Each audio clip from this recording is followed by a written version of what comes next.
एषः धर्मः सनातनः।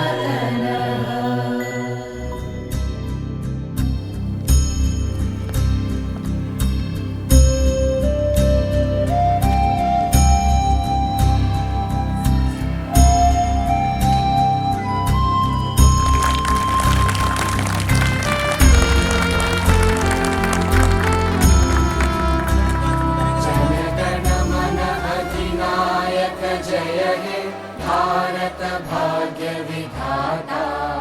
पंजाब सिंध गुजरात मराठा द्राविड उत्कल बंगा।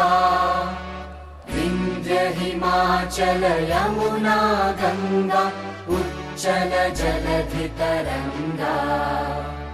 तव शुभ नामे जागे तव शुभ आशीष मागे।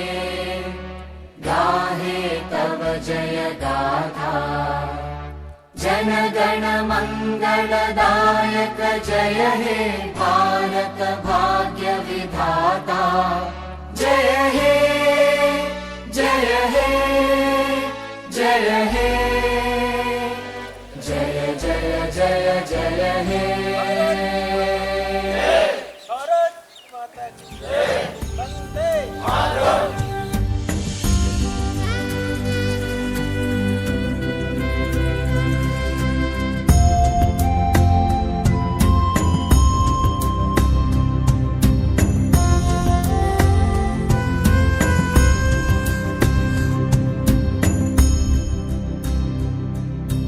शील दर्शन संपन्न धम्मट्ठे सत्यवादिन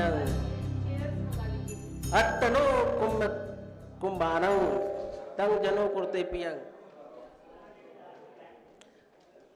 इस सभागार में पुनः विश्वविद्यालय परिवार का मैं डॉक्टर रत्नशील स्वागत करता हूं, अभिनंदन करता हूं और 74वें गणतंत्र दिवस की फिर से शुभकामनाएं देना चाहूँगा।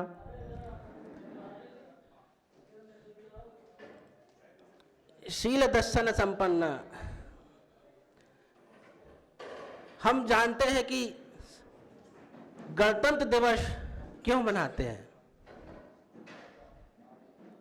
सभी हम लोग परिचित हैं और इस गणतंत्र दिवस को क्यों मनाते हैं, क्यों मनाना चाहिए, ये प्रश्न आज वर्तमान समय में उपादेयता है इनकी। ये समझना होगा हम लोगों को कि हमारे जो संविधान निर्माता और स्वतंत्रता सेनानियों ने जो अपना बलिदान दिया, अपना योगदान दिया, उन्हें उनके बलिदानों को, उनके संघर्ष को हमें याद करना है और इस प्रकार की परिस्थिति दोबारा ना हो, इस उद्देश्य के साथ हम लोगों को गणतंत्र दिवस मनाना चाहिए। क्योंकि शील संपन्न जो हम लोग को सदाचारी, सत्यवादी, यथावादी, तथाकारी, यथावादी, इस प्रकार की जो विचार है, क्योंकि हमारे महापुरुषों ने जो बलिदान दिया वो व्यर्थ ना जाए, हम इसको बरकरार रखते रहे, गणतंत्र बना रहे हमारा देश। तो इसी संदर्भ में हम लोग यहाँ एकत्रित हुए हैं। अब मैं सरस्वती वंदना के लिए नैवेद्य वैद्य को बुलाना चाहूँगा कि वो आए, मछली जी उनको सहयोग करें कि वो सरस्वती वंदना प्रस्तुत करें।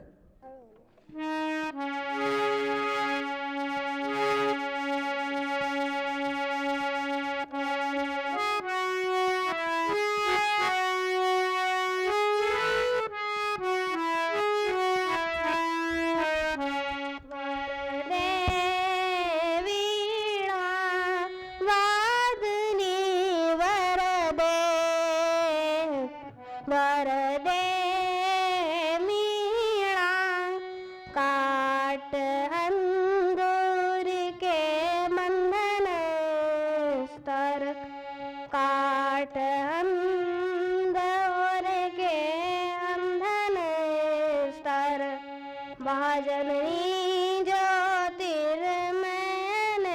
झर कलुष भेद तम हर प्रकाश भर हर मर जग भर जगमग जगमग जगमग जग स्वर दे वीणा वादनी वरदे वरने वीणा। अभी मैं आपके सामने एक प्रस्तुति सुनाऊं।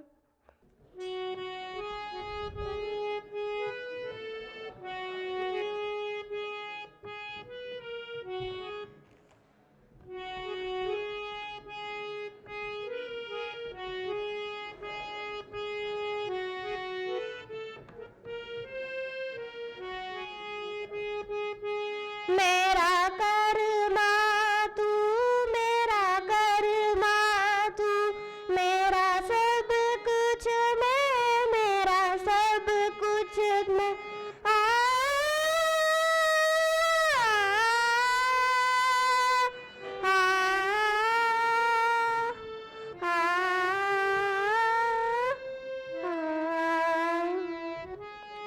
हर करम अपना करेंगे हर करम अपना करेंगे है वतन तेरे लिए दिल दिया है जा भी लेंगे है वतन तेरे लिए दिल दिया है जा भी लेंगे है वतन तेरे लिए।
वतन महबूब मेरे मेरा भगवान है वतन महबूब मेरे तुझ पे दिल कुर्बान है।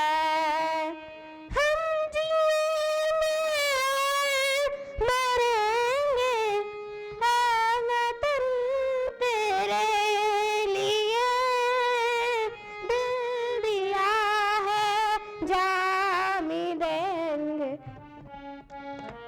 तन तेरे लिए दिल दिया है जा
जो करे इनको जुदा, मजहब नहीं इल्जाम है। हम जिएंगे मरेंगे, है वतन तेरे लिए। दिल दिया है जा भी देंगे, है वतन तेरे लिए। दिल दिया है जा भी देंगे, है वतन तेरे लिए।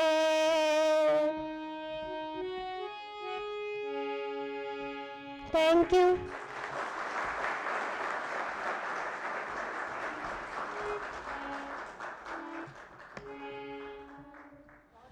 बहुत बढ़िया प्रस्तुति। अब मैं श्री धूम्र तामकार जी से अनुरोध करता हूँ कि वो भी अपना गीत यहाँ प्रस्तुत करें। आदरणीय कुल सचिव महोदया, कुलपति महोदया, कुल सचिव महोदया और यहाँ उपस्थित सभी गुरुजनों को गणतंत्र दिवस की हार्दिक शुभकामनाएं। यहाँ पर मैं एक छोटा सा गीत प्रस्तुत करने वाला हूँ।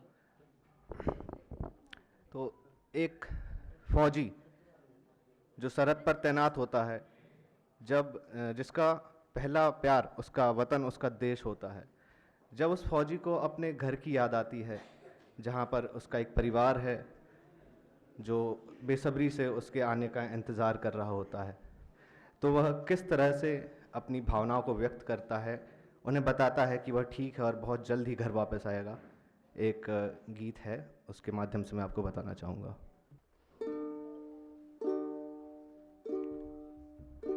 ऐ गुजरने वाली हवा बता, मेरा इतना काम करेगी क्या। मेरे गाँव जा, मेरे दोस्तों को सलाम दे। मेरे गाँव में है जो वो गली, जहाँ रहती है मेरी दिलरुबा, उसे मेरे प्यार का जाम दे। उसे मेरे प्यार का जाम दे।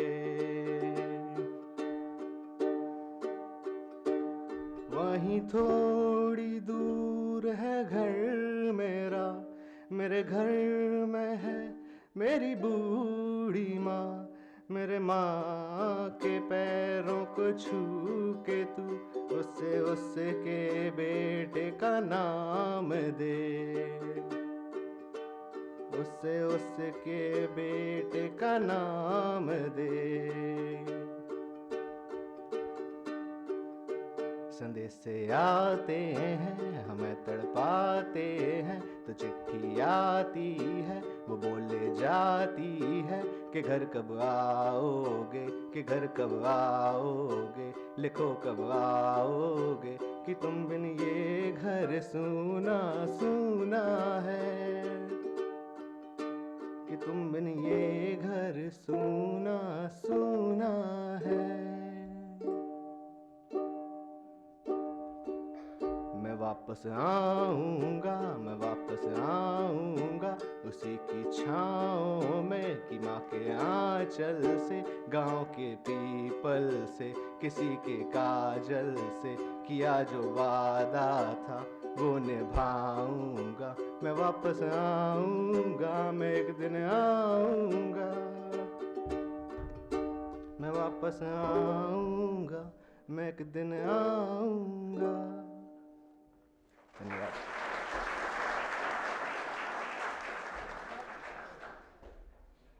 बहुत बढ़िया।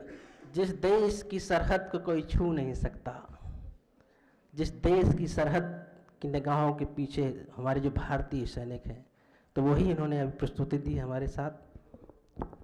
अब मैं कुमारी पूजा जी हैं, पूजा पटेल, उन्हें अनुरोध करता हूँ उनसे कि भी आएँ और अपना गीत वादन प्रस्तुत करें यहाँ। Good morning, ma'am. Good morning, sir. Good morning, everyone. My name is Pooja Patel. I am a student of library department, first year, and I am singing a song, O Desh Mere.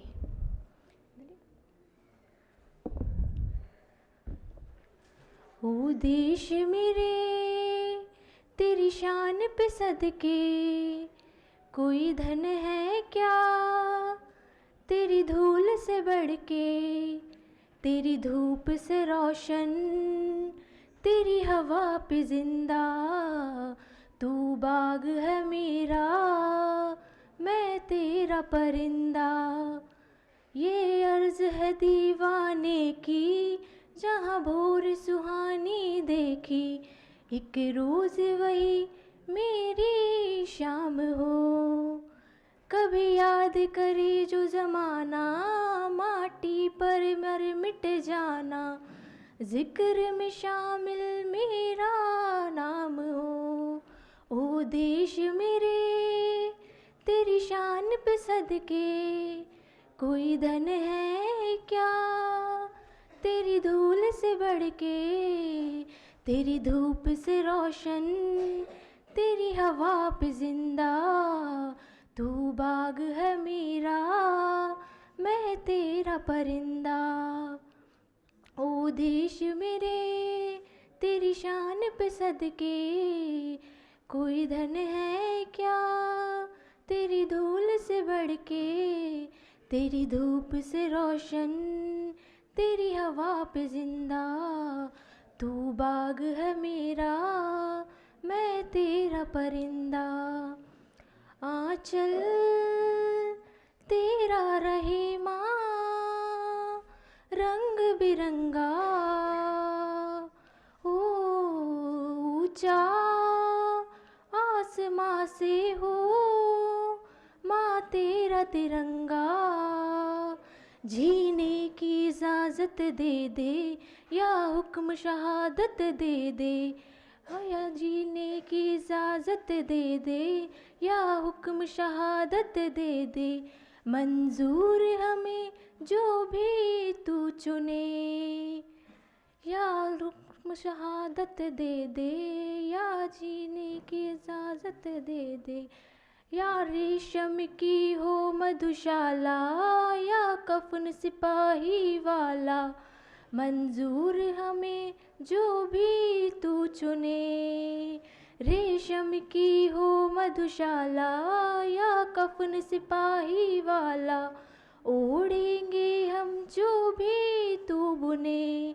ओ देश मेरे तेरी शान पे सदके कोई धन है क्या तेरी धूल से बढ़ के, तेरी धूप से रोशन, तेरी हवा पे जिंदा, तू बाग है मेरा, मैं तेरा परिंदा।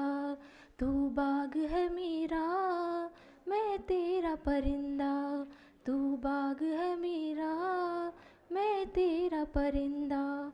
Thank you. ये देश मेरे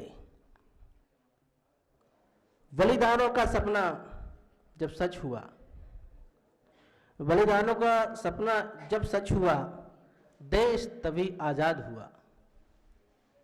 आज सलाम करें उन वीरों को जिनकी शहादत से भारत गणतंत्र हुआ।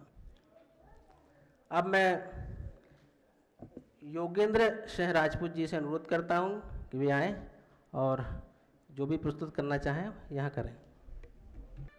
शायद पुण्य कर्म थे मेरे जो मुझको वरदान मिला, शायद पुण्य कर्म थे मेरे जो मुझको वरदान मिला, कहने को कविता मिली रहने को हिंदुस्तान मिला। माँ सरस्वती माँ शारदे के चरणों में वंदना करता हूँ, आप सभी को प्रणाम करता हूँ। आज बसंत पंचमी के साथ हम अपना गणतंत्र दिवस मना रहे हैं। कहता हूँ कि जीवन को हर्ष देती है तू, तेरी रहमत को दुनिया तरसती है, तुझे सजदा करके चढ़ते हैं जो मंच पे, उनके हर एक शब्द में करुणा बरसती है।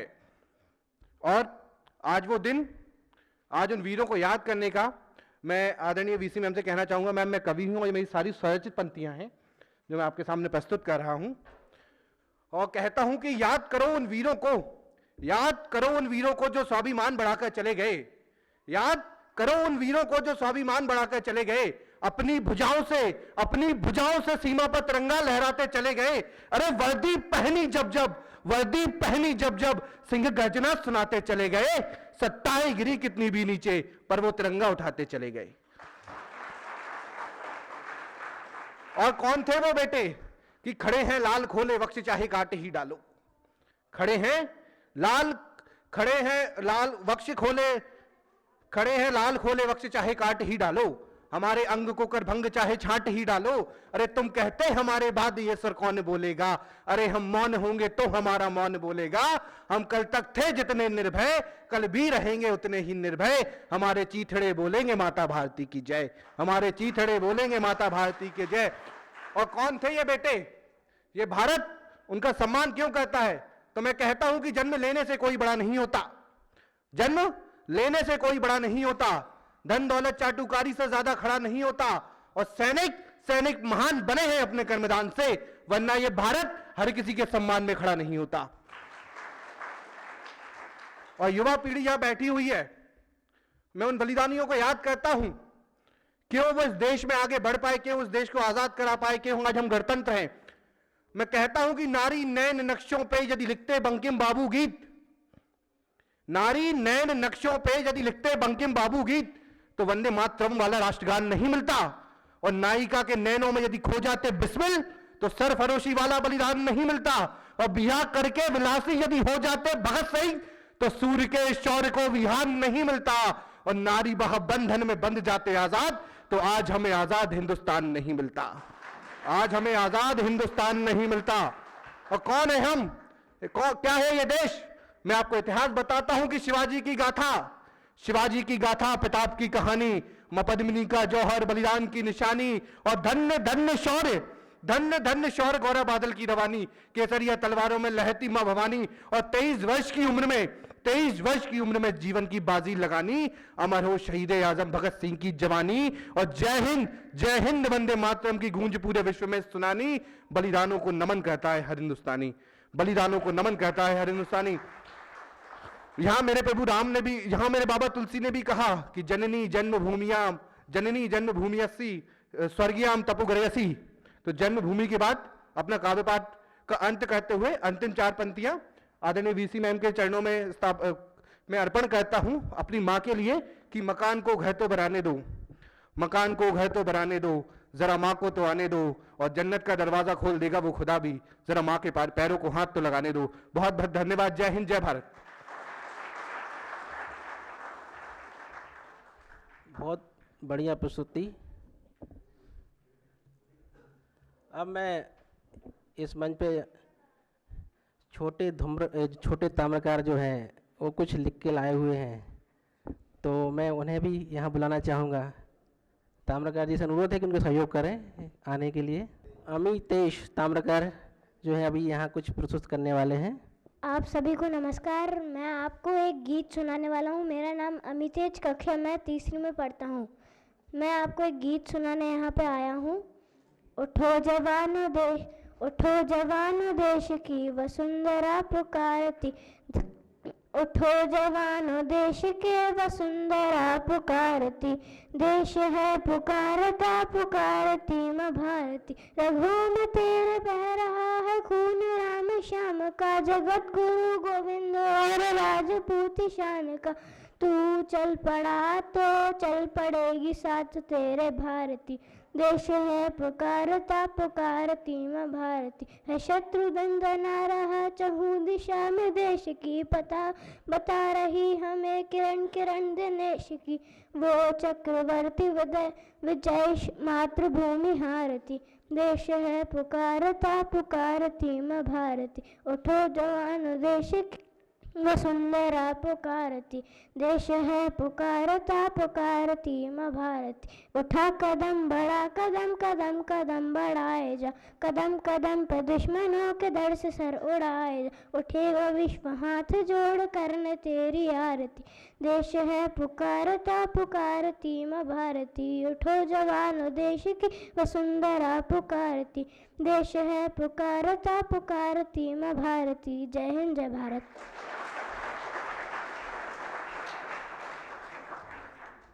बहुत अच्छी प्रस्तुति अमितेश।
अब मैं इस राष्ट्रीय पर्व के अवसर पर हमारे विश्वविद्यालय परिवार के जो वैकल्पिक शिक्षा विभाग के विभाग अध्यक्ष हैं डॉक्टर प्रभाकर पांडे जी, उनसे मैं अनुरोध करता हूं कि इस अवसर पर आएं और अपने विचार हमारे बीच साझा करें।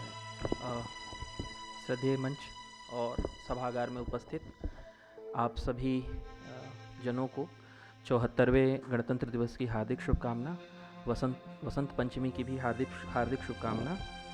मैं वाग्देवी के को समर्पित एक श्लोक जो है आपके सामने प्रस्तुत करूंगा। ये शेमुशी में एनसीईआरटी की पाठ्य पुस्तक में 9वीं कक्षा में ये श्लोक है पंडित जानकी वल्लभ शास्त्री जी का। ये सरस्वती जी की प्रार्थना है, तो इसी श्लोक का मैं गायन करूंगा। नीनादयन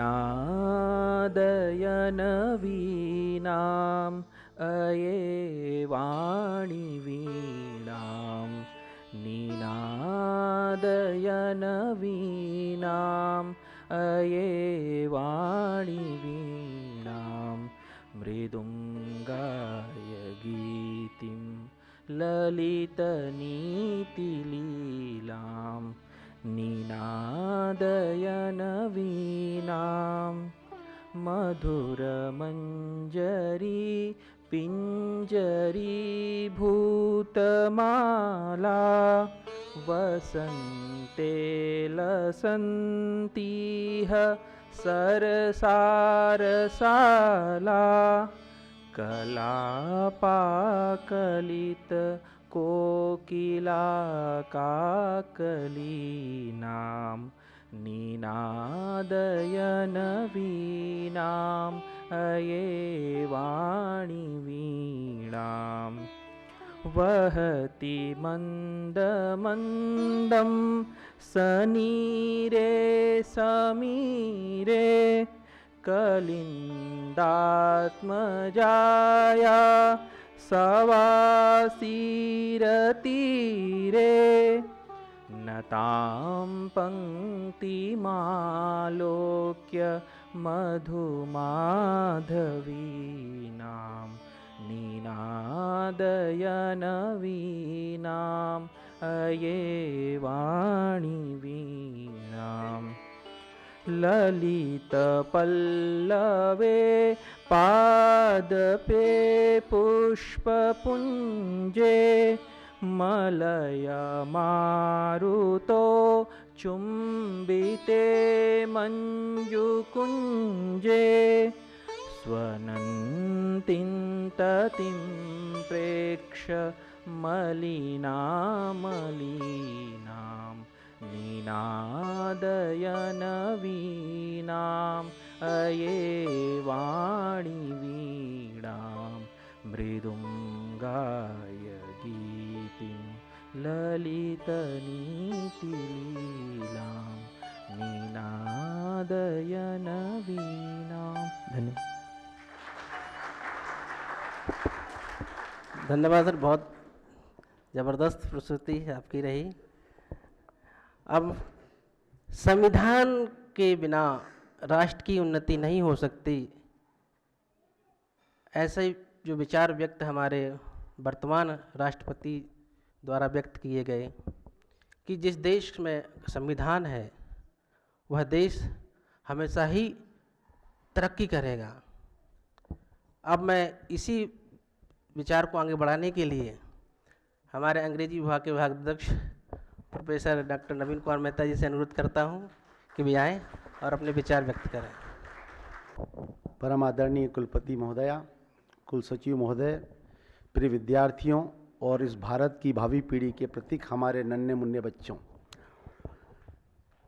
भारत का ये शायद मेरे ख्याल से गौरव रहा है कि भारत कभी भी अपनी अक्षुण्णता और अखंडता को भूल नहीं सकता और इससे अलग नहीं हो सकता। चाहे कितनी बाधाएं या कितनी मुसीबतें आएँ, कहने के लिए नहीं, हम यूं भी और हमेशा एक हैं और एक रहेंगे, क्योंकि यह गणतंत्र है जिसमें जनता का जनता के लिए जनता के द्वारा राज है। इसलिए हम इस महान प्रजातंत्र जो हम हमारी कुलपति महोदय के माध्यम से सुन भी रहे हैं और उसे पढ़ भी पा रहे हैं, अब तो मदर ऑफ डेमोक्रेसी है। यह जननी जन्मभूमि स्वर्गदपि गरियसी यदि कहा गया है तो यह कहने का कहीं अभिप्राय यही है कि हम भी स्वतंत्र हैं जैसे बाकी सभी नागरिक स्वतंत्र हैं। और स्वतंत्रता का हनन किसी भी क्षेत्र में यदि होता है तो वो एक दर्द और पीड़ा का अनुभव तो देता है, साथ में आपको यह जागरूक भी करता है कि हम अभी मानसिकता की गुलामी से आज़ाद होने के लिए शायद हमें और कुछ प्रयास करना होंगे।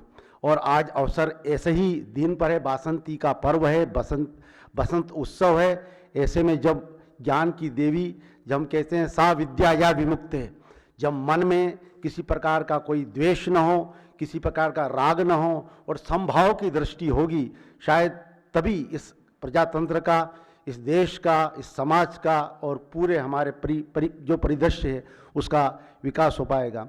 ज़्यादा कहने की स्थिति में तो नहीं हूँ, परंतु आज एक मेरा गीत जरूर वायरल तो नहीं कह सकता, पर अभी शुरुआत हुई है अमर तिरंगा, तो उसकी 2 लाइन मैं केवल सुनाकर यहाँ से शायद आपसे विदा लेना चाहूँगा। कोशिश करता हूँ यदि प्ले आवाज़ तेज आ पाई तो।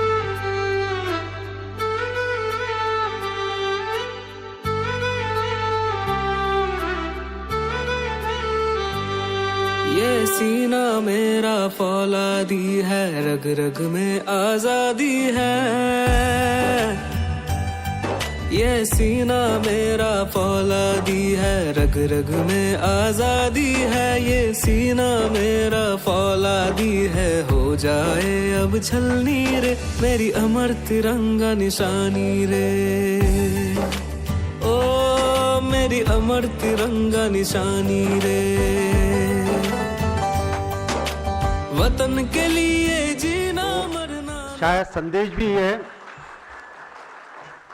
पीछे नहीं हटेंगे और न हटना चाहेंगे, क्योंकि समय की मांग है, भारतीयों का समय है, सभी ओर से हमको आगे बढ़ना है। इसी शुभकामनाओं के साथ पुनः आप सभी को गणतंत्र दिवस की शुभकामनाएं और ये विश्वविद्यालय उत्तरोत्तर उन्नति के पथ पर अग्रसर रहे। हमारा सौभाग्य कि हमारी जो लीडरशिप है वो बड़े खुले विचारों की और बड़े परिपक्व और अच्छे सुदृढ़ नेतृत्व की हैं। आगे हमारा विश्वविद्यालय और तरक्की करेगा और हम प्रगति पथ पर नए कीर्तिमान कायम करेंगे। यही शुभकामनाएं, यही मंगल कामनाएं माँ सरस्वती से है। वंदे मातरम, जय भारत। बहुत बहुत धन्यवाद सर। वतन के लिए मरना, देश के प्रति मरना, राष्ट्रभक्ति, देश प्रेमी, ये तभी साकार होगा जब हम जैसा बोलते हैं वैसा करना होगा, जैसा करते हैं वैसे बोलना होगा, तभी हम देश को एक गणतंत्र राष्ट्र निर्माण अच्छी तरह से कर सकते हैं। अब मैं हमारे परीक्षा नियंत्रक जी से अनुरोध करता हूं कि वे आएँ और इस अवसर पर कुछ हमारे बीच साझा करें। Thank you doctor Rohit sir, thank you. आदरणीय कुलपति महोदया, आदरणीय कुलसचिव महोदय और सभागार में उपस्थित सभी सम्मानीय जन, हमारे विश्वविद्यालय के सभी विद्यार्थी शोधार्थीगण, आप सबको मेरी ओर से देश के 74वें गणतंत्र दिवस की हार्दिक शुभकामनाएं। साथियों, हमें गर्व है कि हम में से सब ने स्वतंत्र भारत में जन्म लिया है और गणतंत्र भारत में अपना जीवन जी रहे हैं। दोस्तों, देश वर्ष दर वर्ष ऊंचाइयों पर चल रहा है और इसके लिए हम जो हर रोज़ काम करते हैं और मेहनत करते हैं वो साकार होती हुई दिखता है। और देश दुनिया में हर क्षेत्र में ऑलमोस्ट इन ऑल फील्ड्स देश जो है अग्रणी है। और इसके साथ जो है हमने कई बार प्रयास किए कि कोई कमियां ना रहें और उन कमियों को वर्ष दर वर्ष सरकार के साथ आम जनता मिलकर कार्य करती है और उनको हम दूर करते हैं। और मुझे बड़ा गर्व होता है ऐसे देश में जहां हमारे अपने मौलिक अधिकार हैं। जैसा कि अभी मेहता जी ने कहा कि स्वतंत्रता सिर्फ फिजिकल नहीं होना चाहिए, मानसिक भी होना चाहिए और है भी। और बस मैं ज़्यादा बात न करते हुए कुछ एक कवि हैं, उनकी कविता आपके समक्ष उसकी कुछ पंक्तियां आपके समक्ष साझा करना चाहूँगा। वो पंक्तियां मुझे बेहद पसंद हैं और उम्मीद है कि आपको भी गौरवान्वित कराएंगी। दुनिया में सबसे सच्चे सबसे अच्छे हिंदुस्तानी हैं, दुनिया में सबसे सच्चे सबसे अच्छे हिंदुस्तानी हैं। हम आर्यभट्ट की संतानें, हम शून्य बताने वाले हैं, हम आयुर्वेद और योगा का ज्ञान सिखाने वाले हैं। हम आदि शक्ति, हम आदि गुरु, हम आदि शंकराचार्य हैं, जिनसे सारी सृष्टि जन्मी, जिनसे सारी सृष्टि जन्मी, उस ब्रह्मा की चिंगारी हैं। हम वेद पुराणों के ज्ञाता, हम वेद पुराणों के ज्ञाता, हम अक्षर के आराधक हैं। हम ज्योतिषविद, खगोल ज्ञानी, हम तंत्र मंत्र के साधक हैं। हम महावीर के अनुयायी, हम गौतम गांधी का दर्शन हैं। हम अर्जुन का गांडीव और माधव का चक्र सुदर्शन है। हम कला पुजारी, उत्सव धर्मी, होली और दिवाली हैं। जो देवों के सर चढ़ती वो पूजा की थाली हैं। हम हरिश्चंद्र हैं, हम दधीची हैं, कर्ण सरी के दानी हैं। दुनिया में सबसे अच्छे सबसे सच्चे हिंदुस्तानी हैं। हम इतिहासों के पन्ने हैं, हम भूगोल बनाने वाले हैं। 1600 भाषाएं बोलियां साथ में रखते हैं। हम 6 धर्मों 6 ऋतुओं की टोलियां साथ में रखते हैं। हम हिंदू सिंधु घाटी वाली पातियां साथ में रखते हैं। 29 राज्यों 64 जातियों को साथ में रखते हैं। हम सवा अरब मिलकर एक स्वर में जनगण मन को गाते हैं। हम उत्तर से दक्षिण तक अमर तिरंगे को फहराते हैं। दुनिया में सबसे सच्चे सबसे अच्छे हिंदुस्तानी हैं। जय हिंद, जय भारत। धन्यवाद।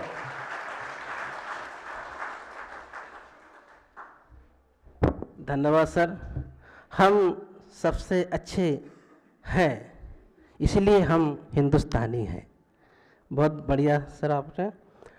अब मैं विश्वविद्यालय की मुखिया से अनुरोध करता हूं कि वे इस राष्ट्रीय पर्व के अवसर पर एवं बसंत पंचमी के उपलक्ष्य में दोनों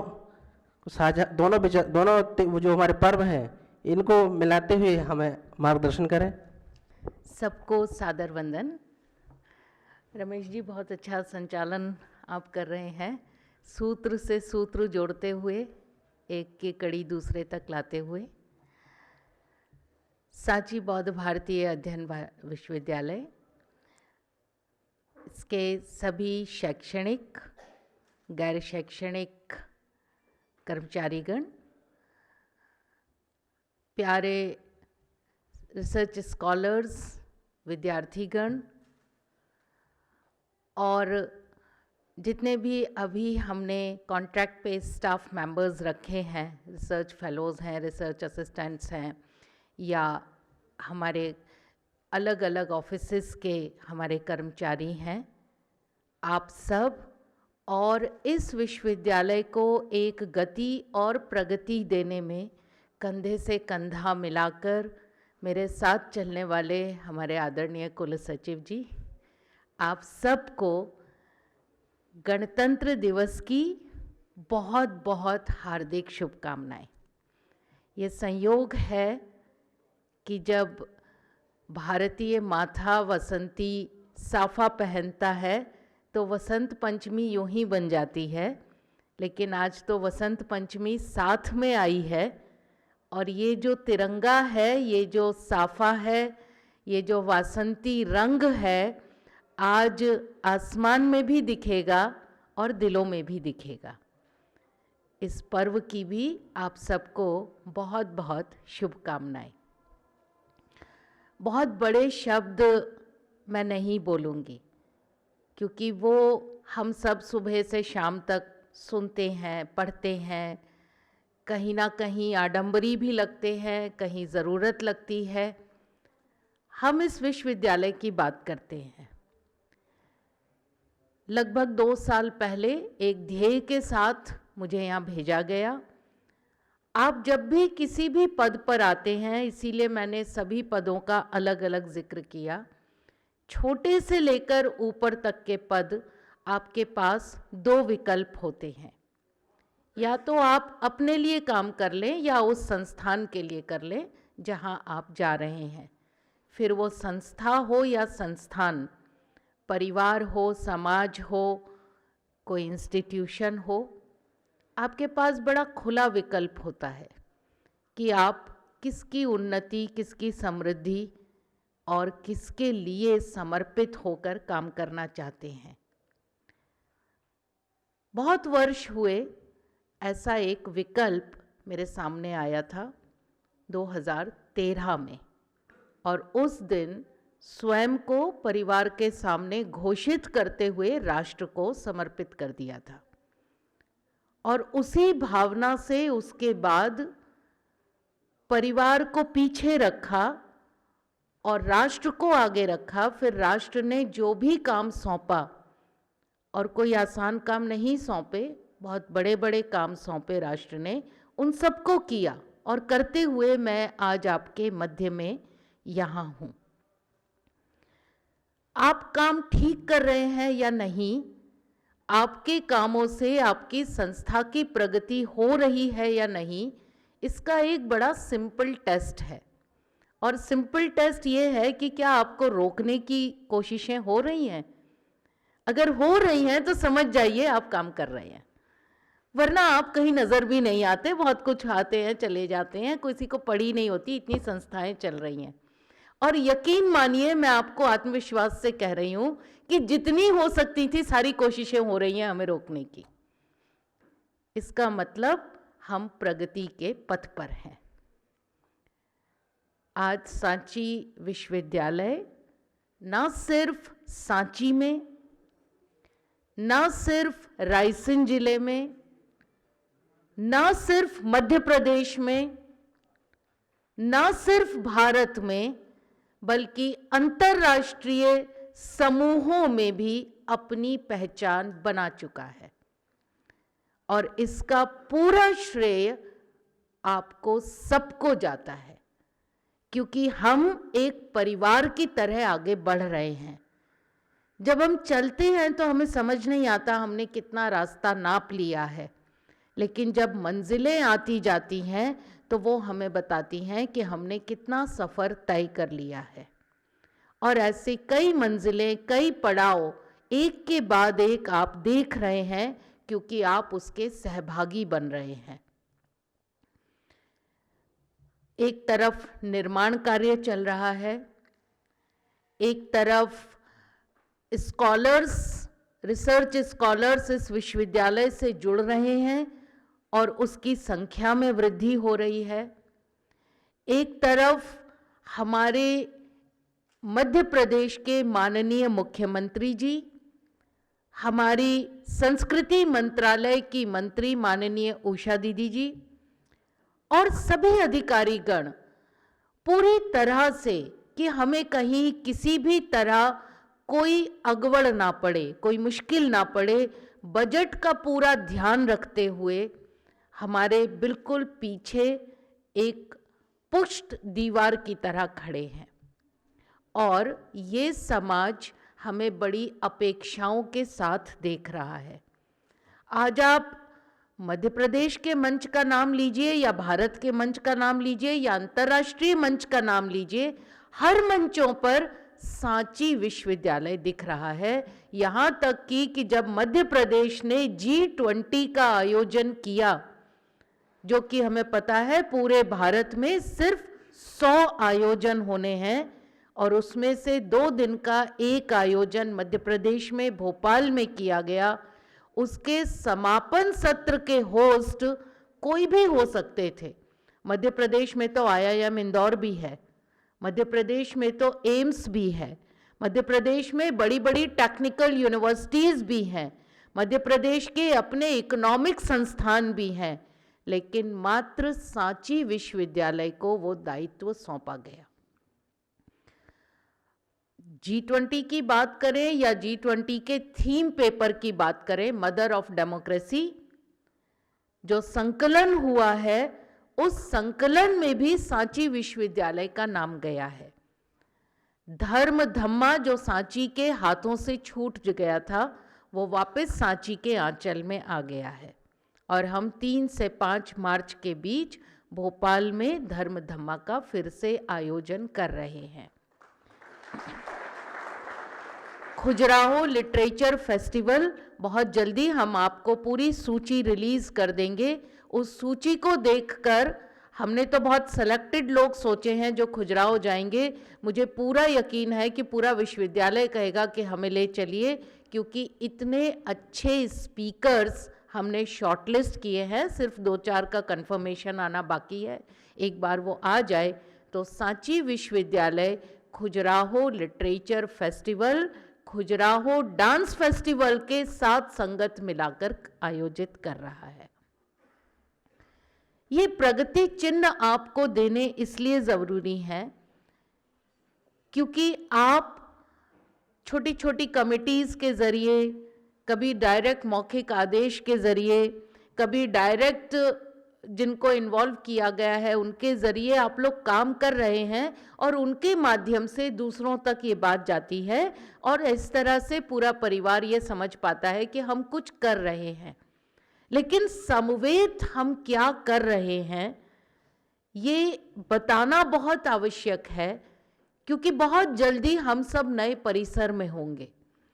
नए परिसर की भी 1 नहीं 2 नहीं, लगभग वीकली मीटिंग्स हो रही हैं, क्योंकि खाली दीवारों से विश्वविद्यालय नहीं बनता है। उसके अंदर उसकी सुसज्जा चाहिए, उसके रास्ते चाहिए, उसमें प्रबंधन चाहिए, एक्स्ट्रा स्टाफ भी चाहिएगा, उसकी लैंडस्केपिंग भी चाहिएगी। और मुझे ये बताते हुए हर्ष है कि इस बार भी गत वर्ष के समान सामने से राज्य सरकार ने हमसे हमारा बजट मांगा है और पूरा मांग के ये कहा है कि आपको मिनिमम कितना चाहिए वो ज़रूर हमें बता दीजिए, उतना हम आपको देने का आश्वासन करते हैं। और मुझे बताते हुए हर्ष है कि हमने 234 करोड़ का बजट दिया है, क्योंकि नई बिल्डिंग्स में फर्नीचर आएगा, हॉस्टल्स बनेंगे, आपके ऑफिसेज बनेंगे, स्टूडेंट्स की लैब्स बनेंगी, आपके नए सेंटर्स बनेंगे। ना सिर्फ ये, क्योंकि ये बौद्ध भारतीय विश्वविद्यालय है तो उसकी लैंडस्केपिंग भी होगी और लैंडस्केपिंग का हमने निश्चय किया है कि कल्चरल लैंडस्केपिंग कराएंगे, ताकि जो भी सांची स्तूप देखने आए वो सांची विश्वविद्यालय भी उसी सुर में या उसी तारतम्य में देख कर जाए। हम माने मैं हूँ या रजिस्ट्रार सर हैं, हम लोग यहाँ बहुत छोटे समय के लिए आते हैं। हम लोग एक परिकल्पना करते हैं, उसको दिशा देने की उम्मीद रखते हैं और सहयोग से कुछ काम हम लोग कर पाते हैं। कार्यकाल पूरा हो जाता है और अफसर चले जाते हैं। ये सारी व्यवस्थाएं जिनके लिए हैं वो आप लोग हैं। उस पूरी जर्नी में, पूरे सफ़र में सिर्फ एक विश्वविद्यालय वो जर्नी सफ़र नहीं कर रहा, बल्कि वो देश की उस यात्रा में शामिल हो रहा है जिसे हम प्रगति का पथ कहते हैं। और ये प्रगति धीरे धीरे धीरे इकाइयां या तो करती हैं या नहीं करती हैं। चॉइस हमारी है कि हमें करना है या नहीं करना है। बिल्कुल गणतंत्र दिवस के संदर्भ में ही मैं ये बात कर रही हूँ, क्योंकि जैसा आज हमारे सामने ये एक तरह का हमें चयन करने का मौका है कि या तो हम खुद के लिए काम कर लें या उस संस्था के लिए कर लें, ऐसे ही मौके देश के सामने कई बार आए। या तो हम देश को भारत बना लें या देश को इंडिया बना दें। दुर्भाग्य से 1947 में देश इंडिया बना। परिणाम ये हुआ कि जो कुछ भारतीय था उस पर हमें शर्म आने लगी। हमें अपनी बोली पर शर्म आती है, हमें अपने गाँव पर शर्म आती है, हमें अपने खाने पर शर्म आती है, हमें अपने घरों में शर्म आती है, हमें अपने कपड़ों पर शर्म आती है। और क्योंकि हमें भारत के भारतीय होने पर शर्म आती है तो हम इंडिया बनने चले, जिससे हम अंग्रेज़ी बोलने लगे, अंग्रेज़ों की तरह कपड़े पहनने लगे, अंग्रेज़ों की तरह खाना पीना खाने लगे और अंग्रेजियत को अपने आचार विचार और संस्कार में ले आए। परिणाम ये हुआ, ना तो हम अंग्रेज बन सके, ना हम भारतीय रह सके। हम यहाँ तक पहुँच गए कि हमने गांव को गांव भी रहने लायक नहीं समझा और हम स्मार्ट विलेजेस बना रहे हैं, यानी शहर की तरह के गांव बना रहे हैं। और दूसरी तरफ हमने ये तय कर लिया कि जितने संस्थान होंगे वो सिर्फ शहरों में होंगे। कॉलेजेस होंगे तो शहर में होंगे, टेक्निकल इंस्टीट्यूट होंगे तो शहर में होंगे, अस्पताल होंगे तो शहर में होंगे, नई इमारतें होंगी तो शहर में होंगी, केंद्र होंगे तो शहर में होंगे। किसने मना किया कि हम गांव में ये सब नहीं खोल सकते? क्या हम बड़ी यूनिवर्सिटीज़ गांव में नहीं खोल सकते? हॉस्पिटल्स गांव में नहीं लगा सकते? बहुत सारे प्रश्न हैं। और आज India is changing. India is changing because India is becoming Bharat and Indians are becoming भारतीय। हम फिर से आज अपनी मातृभाषा पे, अपने कपड़ों पे, अपने विचारों पे और अपने मूल सिद्धांतों पर जा रहे हैं। इसलिए जब हम कहते हैं India is mother of democracy, हम ये इसलिए कह रहे हैं क्योंकि 1946 में जब संविधान सभा का निर्माण हुआ तो भारत में एक भी राज्य ऐसा नहीं था जो डेमोक्रेटिक हो। सब राजाओं के अंदर थे, सब जगह राजाओं का शासन था। उसके बावजूद ये तय हुआ कि यहाँ डेमोक्रेसी आएगी और ये निश्चय आसान नहीं था, क्योंकि एक भी राज्य में डेमोक्रेटिक शासन नहीं था। चुनी हुई सरकारें भी राजाओं के अंदर काम कर रही थी और वो जो राजा महाराजा थे उन्होंने अपनी शक्तियां संविधान को देना तय किया। और जिस समय भारत का संविधान बना उस समय डेमोक्रेसी, जो कि मोनार्की से बिल्कुल विपरीत है, उस प्रथा को अपनाया गया। आज हम जानते हैं कि वेदों में भी सभा और समिति का वर्णन है, लेकिन हमें ये नहीं पता कि वहाँ सभा समिति आज के लोकसभा और राज्यसभा जैसी व्यवस्थाएं थी, पर एक तीसरी भी थी, वो थी सभावती, यानी खाली महिलाओं का हाउस। तो 3 हाउस थे, सभा समिति सभावती। हम आज भी अपनी मूल संकल्पना से बहुत पीछे हैं। आगे जाने के बहुत सारे रास्ते अभी भी खुले हैं। मैं आज आपको खाली उन चिन्हों से अवगत कराना चाह रही हूं जो मैंने बात शुरू की कि जिस तरह आगे बढ़ने वाले को जब रोका जाए तो समझ लीजिए कि हम आगे बढ़ रहे हैं, बिल्कुल वही भारत के साथ हो रहा है। बीबीसी की डॉक्यूमेंट्री हो और आप देख रहे हैं कैसे एक ही ग्रुप एसएफआई वो जगह जगह जगह उस डॉक्यूमेंट्री को प्ले करना चाहता है जो बीबीसी ने बनाई। हम जब छोटे थे तो हमें लगता था बीबीसी एक यार्डस्टिक है, अगर कोई समाचार कहीं से पुष्ट करना हो तो बीबीसी की न्यूज़ सुन लीजिए, वो सच्ची होगी। आज हमें अपनी उस सोच पे शर्म आती है कि हम ऐसे झूठे सोर्स पर यकीन करते थे।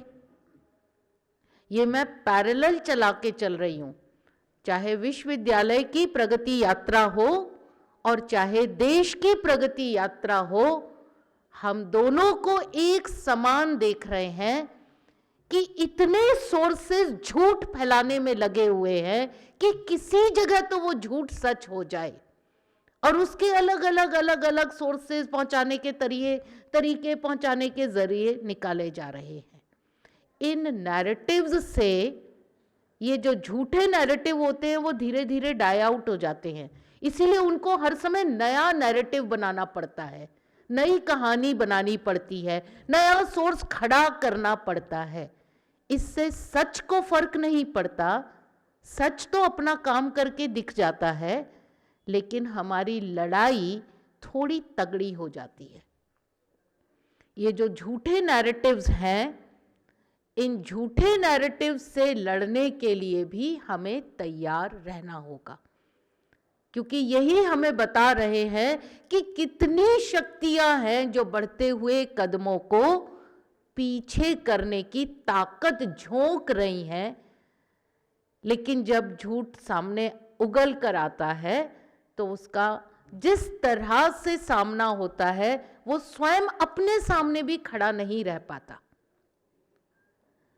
तो हमें आज इस गणतंत्र पर, ये आसान नहीं है, आपको शायद पता नहीं होगा कि कनाडा और ऑस्ट्रेलिया भी ब्रिटेन के ही अंडर थे, हमारे जैसे ही स्वतंत्र हुए थे, पर वो गणतंत्र नहीं है। आज भी उनका गणतांत्रिक हेड जो है वो ब्रिटेन की महारानी ही है, वो गणतांत्रिक देश नहीं है। वो सिर्फ स्वतंत्र हुए हैं, यानी अपने चुनाव वगैरह सब करा ले, पर उनके प्रधानमंत्री के और राष्ट्रपति की शपथ ब्रिटेन की रानी देती हैं या राजा देते हैं।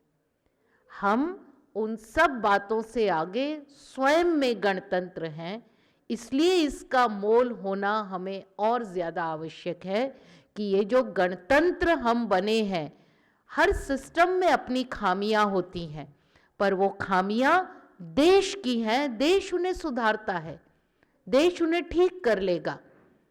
लेकिन उन खामियों की वजह से देश को दूषित करना या देश को बदनाम करना, ये सिर्फ देशद्रोहियों का काम हो सकता है, फिर वो चाहे एसएफआई ही क्यों ना हो, इसी देश की अन्न जल और मिट्टी से वो बड़े हुए हैं।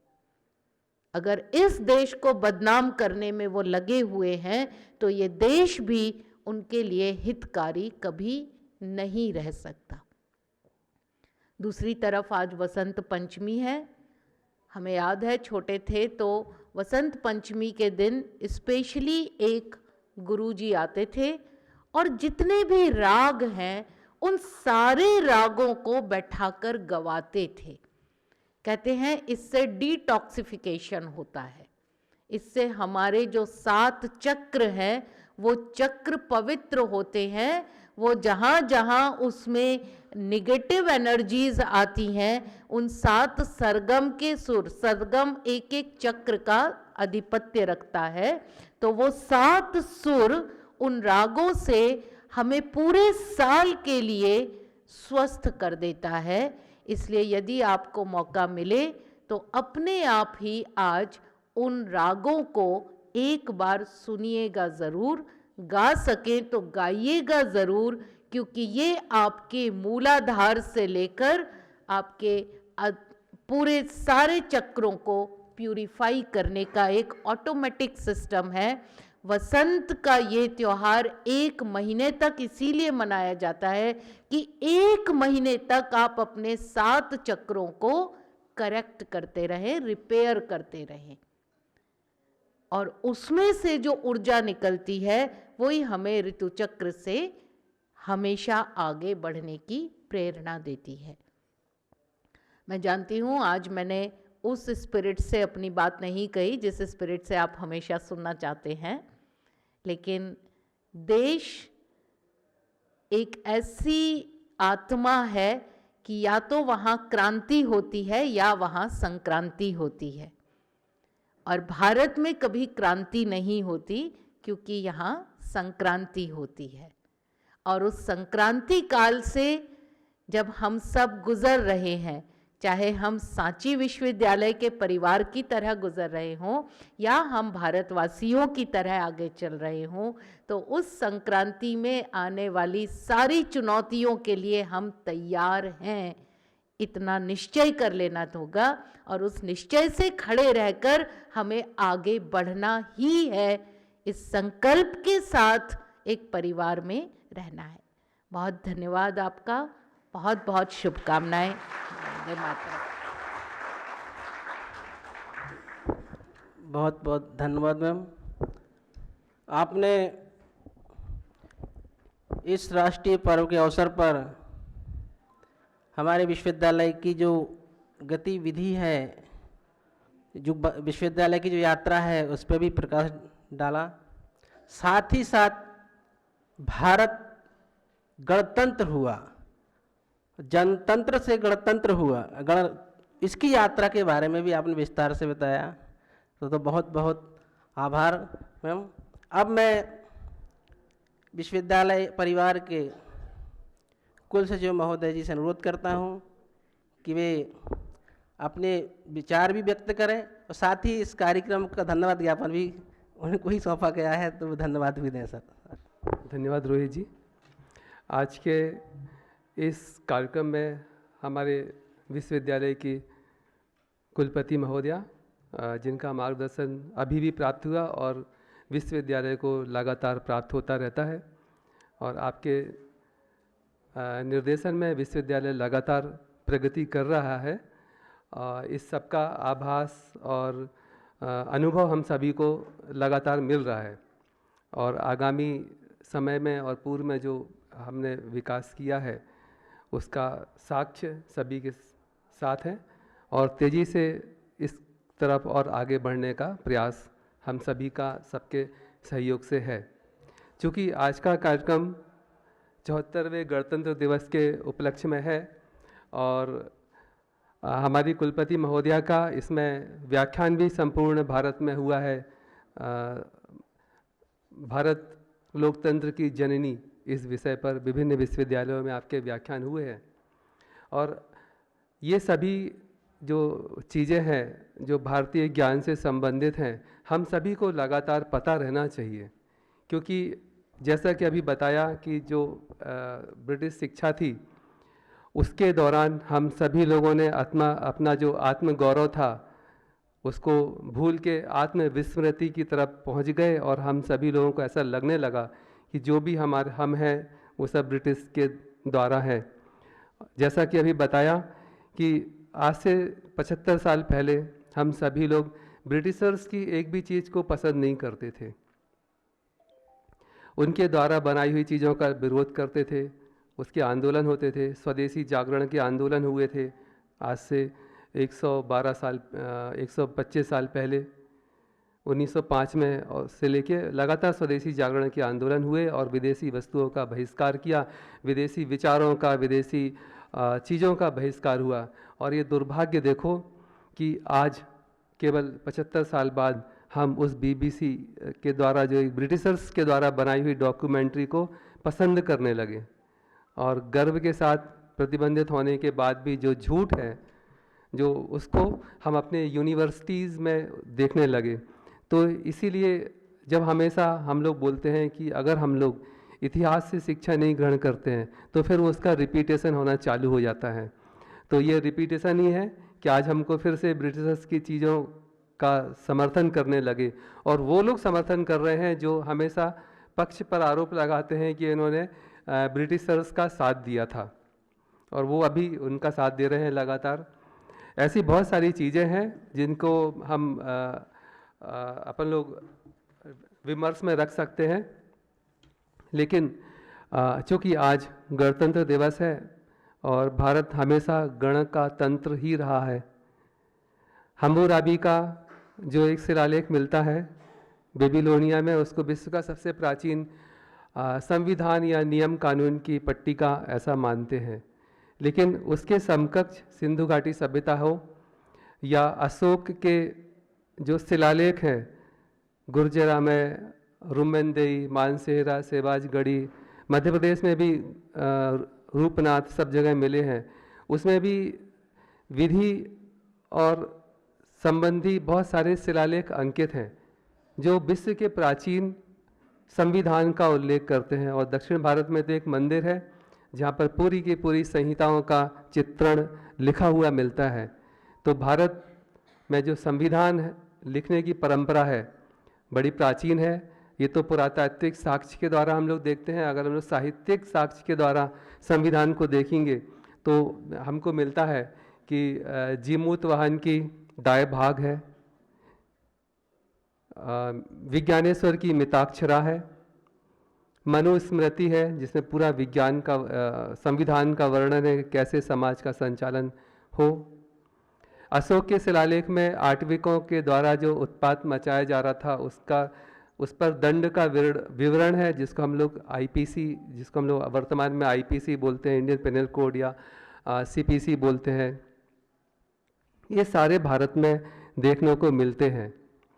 फिर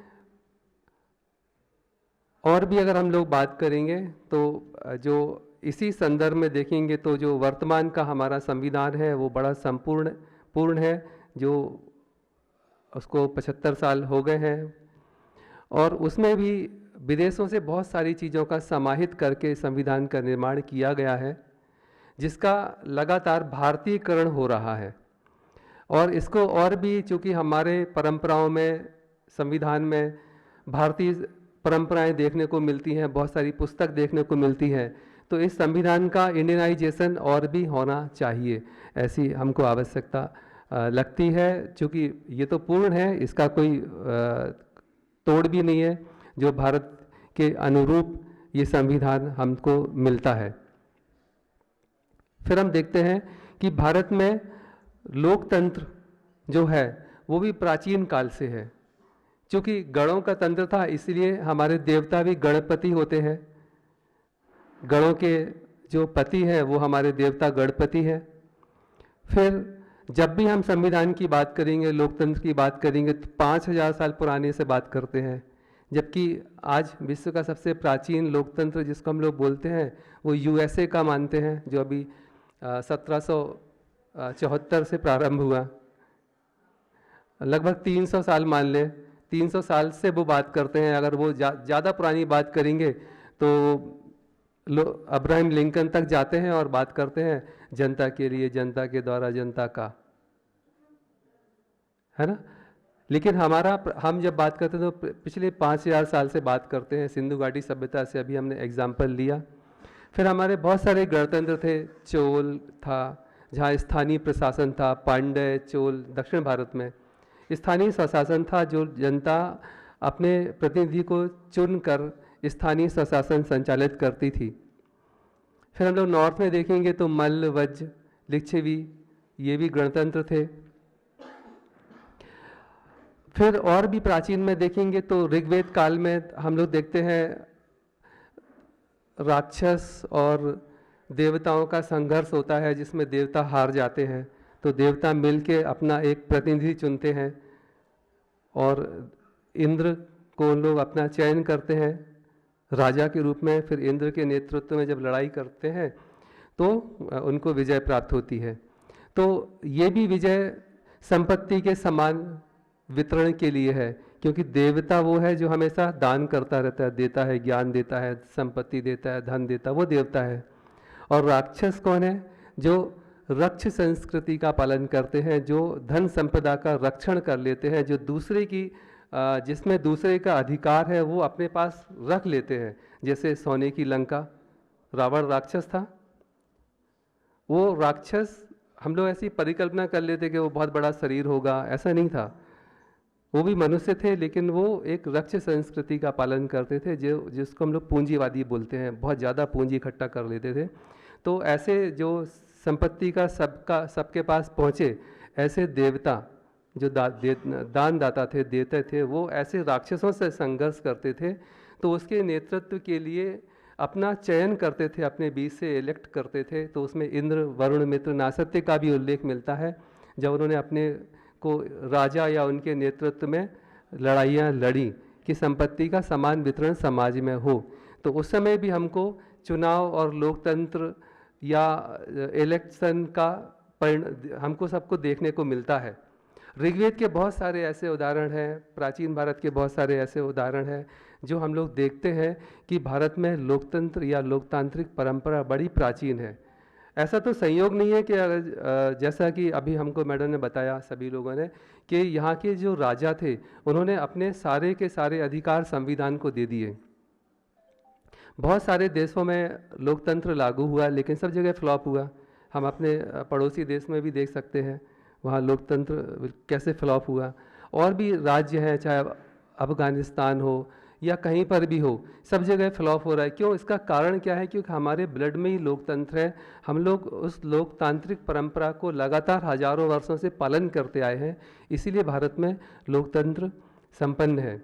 ये आज संयोग का विषय है कि माँ सरस्वती वागीश्वरी देवी का भी आज जन्म दिवस है, जिसमें हम लोग वसंत पंचमी का उत्सव मनाते हैं। वो हमको सभी को विद्या की देवी हैं, विद्या देती हैं, और उन्हीं के उस पर संविधान दिवस का भी आज है कि कैसे हम लोग संविधान का निर्माण उस प्रतिभा के साथ कर सके जो भारत का निर्माण करते हैं। चूँकि माघ का मेले का मौसम है और भारतीय संस्कृति माघ मेले के द्वारा पूरे जो अपने विचार हैं उन सबको समाज में प्रसारित करती है, और माघ के मेले में सभी लोग एकत्र होते हैं। तो ऐसी जितनी भी विचार पूर्ण चीज़ें हैं, हमारे साधु सन्यासी और पब्लिक विभिन्न गांवों से एकत्र होके इस माघ के अवसर पर एकत्रित होते हैं, और नदी स्नान करने के साथ साथ एकत्रीकरण का अर्थ होता है कि जो हमारा ज्ञान है उसका प्रसार हो सके।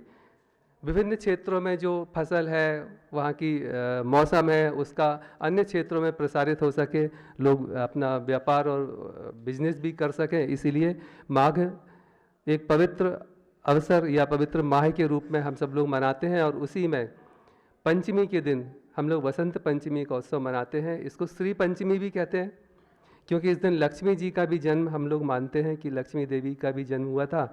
तो इसी दिन जो विद्या के उपासक हैं और जो धन के उपासक हैं, दोनों की मनोकामनाएं पूर्ण होने का भी दिन होता है। साथ ही साथ अभी शिवरात्रि भी आने वाली है, जब भगवान शिव और पार्वती जी का विवाह संपन्न हुआ था। तो इसीलिए भी इस दिन का महत्व है, क्योंकि आज ही के दिन उनकी लग्न पत्रिका का भी लिखी गई थी आज के दिन। क्योंकि लग्न पत्रिका हमेशा पक्ष परिवर्तन पर ही लिखी जाती है कि एक पक्ष पे लिखिएगी तो दूसरे पक्ष में विवाह होता है। तो पक्ष परिवर्तन पर शिवरात्रि हम लोग मनाते हैं। तो आप सभी को वसंत पंचमी, श्री पंचमी की बहुत बहुत शुभकामनाएं। साथ ही साथ आज प्रेमचंद और हमारे महाकवि निराला का भी जन्मदिन रहता है। तो इसीलिए इसको कई जगह पर उत्सव त्रयी के रूप में भी मनाते हैं। तो इसको हिंदी विभाग के द्वारा बहुत अच्छे से मनाया जाता है।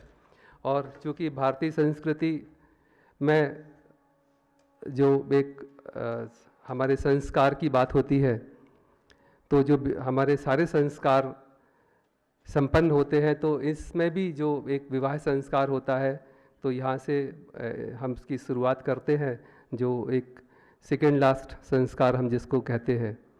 तो ऐसे उत्सव जो प्रकृति अपने आप को सुंदर बनाती है, प्रकृति के साथ साथ हम सभी लोग उसका सानिध्य प्राप्त करते हुए सभी जगह जो वसंती हवाएं और कलर रंग जो हम देखने को मिलता है, तो ये भारतीय संस्कृति के अनुरूप हम सभी उसको उस हिसाब से तैयार होके स्वागत करते हैं।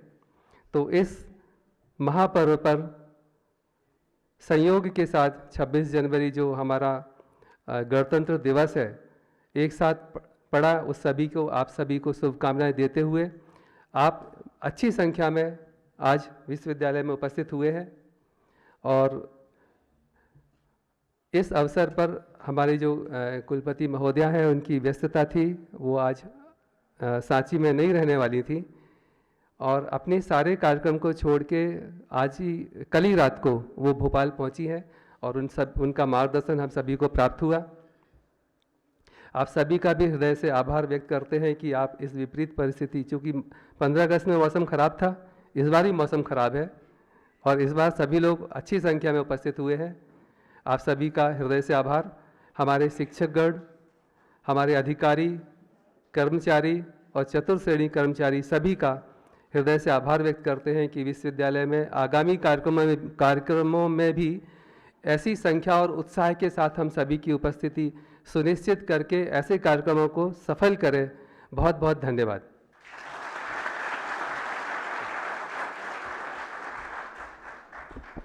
बहुत बहुत धन्यवाद सर।